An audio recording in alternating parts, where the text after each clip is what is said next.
Saudara, selain terkenal dengan motif pintu Aceh dan rencongnya, siapa sangka desainer asal Aceh Jaya ini berhasil mengubah pucuk nilam menjadi motif fashion yang kian diminati di pasaran.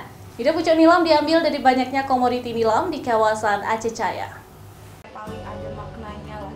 Sofri Dayani, meskipun tidak bergerak di bidang pertanian nilam, ia berhasil memperkenalkan komoditi nilam melalui sejumlah produknya di bidang fashion seperti baju, mukena, hingga jilbab yang kian laris di pasaran. Ia mengubah daun nilam menjadi motif elegan di sejumlah produknya yang selalu sudah tembus hingga ke Pulau Jawa. Ia merintis usahanya saat pandemi COVID-19 lalu karena tidak ada kegiatan lain saat berada di rumah. Dia pun terinspirasi dari pucuk nilam yang dijadikan motif untuk semua kreasinya. Siapa sangka, kini produknya sudah digunakan oleh banyak kalangan. Harganya pun sangat terjangkau, mulai dari 100 hingga 500 ribu rupiah tergantung jenis dan motif yang ditawarkan.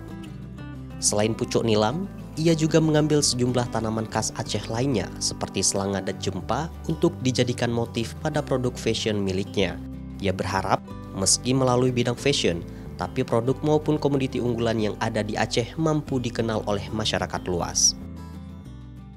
Jadi kan historisnya itu memang nilam itu jayanya itu di Aceh Jaya. Puncak kejayaan nilam tuh kan waktu pas masyarakatnya tuh petani nilamnya tuh kan menghasilkan banyak pundi-pundi rupiah dari situ. Nah, karena udah nggak ada lagi, jadi pencetus si ibu ini, ibu bupati kita dulu, jadi beliau kenapa nggak motif daerah tuh pucuk nilam aja kayak gitu. Dia udah desain beberapa motif yang ada beberapa dia ajukan, tapi pas kena di nilam tuh kayak ada kayak ada kontak batin, mungkin karena kejayaan nilam sendiri yang ada di sini.